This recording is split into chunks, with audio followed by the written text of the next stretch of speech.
Hello, children. Good morning. Hope you all enjoyed your vacations. Now, children, last time we had learned something about pivot table analyze, right? What we will do is on the same table we'll work out with the design tool. Now your next chapter number 6 is pivot table designs. Now usually pivot table design tab will help us to design our table, okay, like printing the reports in various formats like compact, outline, tabular format. So when you usually create a pivot table, it is automatically formatted with a compact format by default. It is in the compact format, children. So if you want to go in for outline format or tabular format, you can change the formats later on by selecting the design tool, okay, children. Now we've already learned the analyze options in the previous chapter, right? So what we will do is we will learn something about designing of our pivot table which we have created. Okay, so let's go ahead. Now this is my default children, the table which was created before in the previous lecture. So what I will do is in the analyze tab, children, I will select on field list and I will keep the field list on over here. Okay, now what I will do is instead of this branch analyzation, for formatting, I will just drag this branch into my rows over here. Okay, I take this branch from here and just drag it in the rows. Okay, so from here it comes in the rows so that you can understand the formatting clearly. Now what has happened, children, as you observe here, it is row label here, then you have the account field, and then you have the marketing and sales field, right? But you don't have the tabular format here. The outline is not there because we haven't created a tabular format. It is into the compact form right now. So what we do is we click on design and click on report layouts. As I said, children, there are various report layouts. We click on report layout and by default it is in the compact form, right? So we come to show in outline form. So what you see, children, you get the employee's name here, you have the branch here, account, marketing and sales, right? Now previously, which was the format when I clicked report layout and show in compact format? You see row labels changing over here. Now by default when you format, it is into your compact form. So what I do is I click on row label and I click on show outline. So you see the difference, children? Your employee name is displayed in the outline format. Then you have the name of the student duplicated, okay, in okay. So here then we have report layout, we have the tabular format. When we click on the table format, children, tabular format, you see you got the outlines here. Fine, for every row there is an outline. So here you have show tabular format.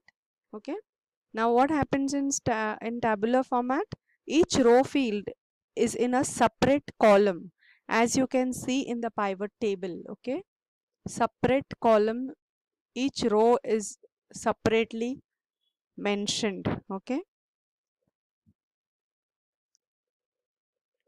now children, basically the table format is useful when you want to show the field names as heading labels. Okay, like you want the field names to be the headings. Okay, then if you are not concerned with the width, because the width and all increases, so when you're not concerned with the width and all, you want to reduce the number of rows, at that time you can make use of the tabular format. Okay, now here, children, what happens is you have these three types of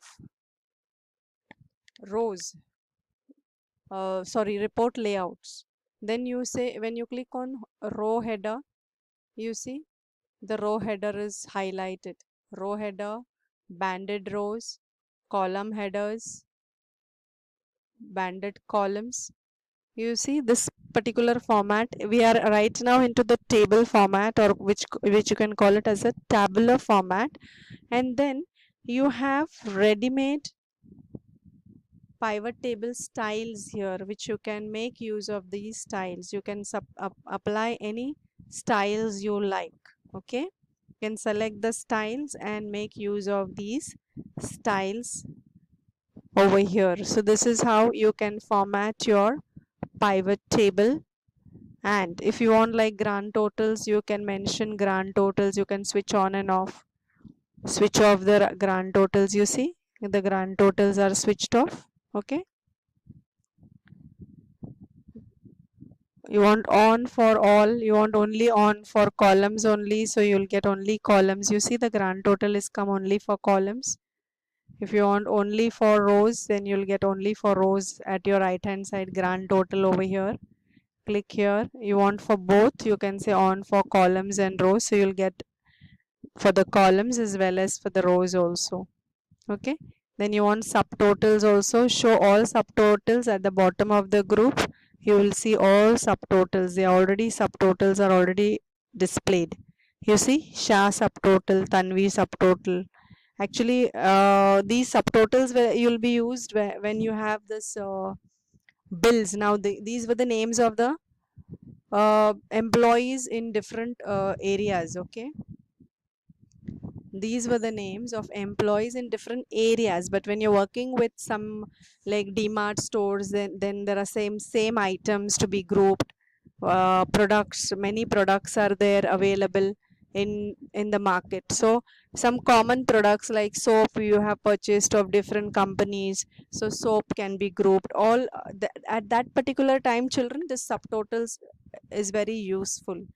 So, right now, since we are only with the uh, employee details, you're not able to make use much. So all subtotals at the top of the group, you'll be able to see all the subtotals at the top of the groups. Okay, subtotals bottom, do not show subtotals. See, all subtotals are out. You cannot see any subtotals, right? Click here, show all subtotals at the bottom of the group. See, every group bottom subtotal is shown. Now it is a single name, but if you have double products like soaps of three, pencils of three companies, so you the pencils in one group, soaps in one group, oil company in one group, so all different items can be grouped. For that purpose, this subtotals is used more. Right now we have only one employee name, single name. That's the reason you can see below one. Okay, so this subtotals you can place wherever you want. You want to show subtotals at the top of the group, you can have the top subtotals at the top of the group. Fine. If you don't want, do not show the subtotals, so the data will look like this. Okay, children. Now this subtotals, children, you can even customize. Like you can click on analyze over here. You can go to options, and then you have the layout and formatting. You have totals and filters, right? Now you can switch off the grand totals from here also. Show grand totals for columns. This, see, if I switch off from here, okay, now in your books the settings are there in pivot table. Grand total settings, you can have, you even do the settings from here. You see, when you say okay, you got the totals out. See, when I go to design, subtotals, show subtotals, see, it's not happening na, subtotals are not given. You see, show all subtotals, you see what is happening, there is no display, right? Why? Because the settings is off. So what I have to do is, children, I go to analyze. Okay, now this analyze will come only when you are in the pivot table format. You cannot be outside. You see, pivot table and analyze will not be seen, so your cell pointer should be in your table. Okay, and then you click on analyze, you click on options, then you have the totals and filters here, and then say show grand totals, shows grand totals for columns and rows. Okay, you can have allow multiple filters per field also. Per field means for branch, for account, for marketing, all these are different fields, right?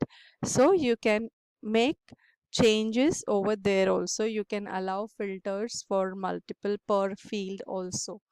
Fine, then I say okay. So you see the grand total is displayed right now. Fine, children. So I come back to design. I hope you have understood this. Column headers, you see the heading which is highlighted in black. Okay, when I switch on and off column headers, see what is happening. Okay, banded columns, you see the outline is going off. Banded columns, then banded rows, the row line is missing, then the row headers. Okay, you see this row headers, these are the headers of the row. So row headers highlights. Okay, so this you can switch on and off. You want to insert blank line after each item, you can insert, but right now there is already by default a blank line is inserted. You want to remove the line after each item, you see it is removed. Now you can insert. Blank line is inserted, a blank row is inserted after every field. Okay, insert blank line after each item, remove blank line after each item, insert blank line after each item. Fine, children. So here we end up with our design tab. Okay, bye children, have a nice day.